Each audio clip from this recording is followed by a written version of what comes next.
প্রিন্সের হুকুমে।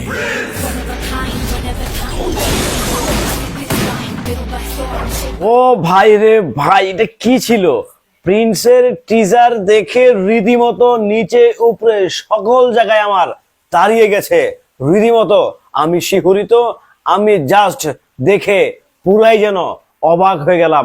এত বড় রেঞ্জার, এত বড় অ্যারেঞ্জমেন্ট, এত বড় আয়োজন, বিশাল থেকে বিশাল আয়োজন নিয়ে কিন্তু এসে পড়েছে prince once upon a time in Dhaka. Hello everyone, আসসালামু আলাইকুম। শিমুল আছি আপনাদের সঙ্গে। প্রিন্স দুই একটা ভুল ত্রুটি ছাড়া পুরো টিজারটাই এক কথায় ধর ধর মারমার কাট ছিল। এক কথায় সুপার থেকে সুপার, আইকনিক লেভেলের সুপারিং ছিল। আমি জানি অনেকেই বলবেন এই সিনেমার সঙ্গে অনেককেই মিলাতে চেষ্টা করবেন। Please, Prince once upon a time in ঢাকার ওই 1 মিনিট 30 সেকেন্ডের টিজার দেখে আপনি জাজ করতে পারবেন না। আপনি 1 মিনিট 30 সেকেন্ডের টিজার দেখে অনেক কিছু বলে দিতে পারবেন না। So Prince once upon a time in Dhaka আমার কাছে মনে হচ্ছে, আমার দেখায় এই বছরের ওই 2024-25 বাদ 2026-এর one of the best teaser. হ্যাঁ, অনেকেই বলবেন দম আছে, এন আছে, তেন আছে, বকর চকর অনেক কিছু আছে। থাক না ভাই, আরো কিছু আসবে। হ্যাঁ, ওগুলো আবার বেস্ট হলে অবশ্যই বলবো, বাট আমার কাছে রাইট নাও এখন পর্যন্ত দেখায় one of the best movie teaser in the Prince. কিছু জায়গায় ত্রুটি আছে, কিছু জায়গায় থাকে না, কিছু জায়গায় একটু ঝামেলা, তাড়াহুড়া করতে গিয়ে মনে হচ্ছে না এখানে একটু খাপ খাওয়া। আর বিএফএক্সটা খুবই সমালোচনা না করলে নয়, খুব জঘন্য মানের হয়েছে। এটা সত্যি কথা, এটা মানতে হবে বস। বাট ওভারঅল এই বিএফএক্স যে সমালোচনাটা হচ্ছে, এটা ঠিক হয়ে যাবে। পুরো সিনেমাটা হয়তো আমরা দেখতে পাবো যে না, এখানে দুর্দান্ত ব্যাকগ্রাউন্ড কিছু একটা লাগাই দেওয়া হয়েছে। সো ওইটা নিয়ে আপনাদেরকে ভাবতে হবে না। একটা বিশ্বাস্ত কোম্পানির কাছে বিএফএক্স এর কাজ দেওয়া হয়েছে। সো যেহেতু টিজারটাকে খুব দ্রুত গতিতে বানানো হয়েছে, সো এইটা টিজার দেখে সিনেমাকে জাস্টিফাই করা যাবে না, জাজ করা যাবে না।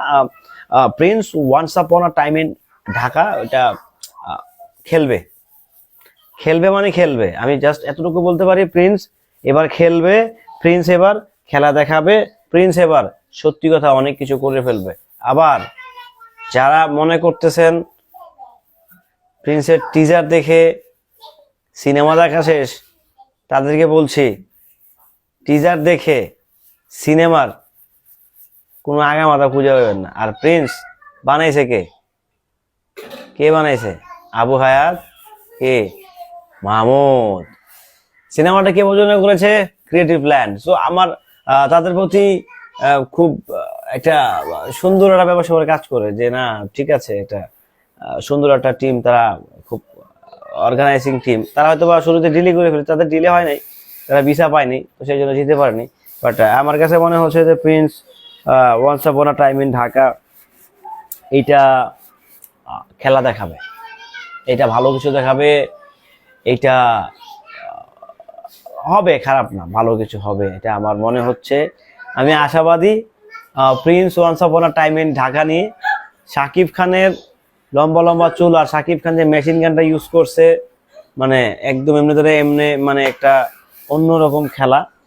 হ্যাঁ, এইটা আমি সত্যি শিহরিত, আমি অভিভূত, আমি আনন্দিত। প্রিন্সের টিজার দেখে রোজা রাখছি ভাই। হ্যাঁ, যাই হোক, ভালো থাকবেন সবাই, সুস্থ থাকবেন। টিজারের মধ্যে হয়েছে যতটুকু হওয়া দরকার, ঠিক আছে। সো ভালো থাকবেন, আল্লাহ।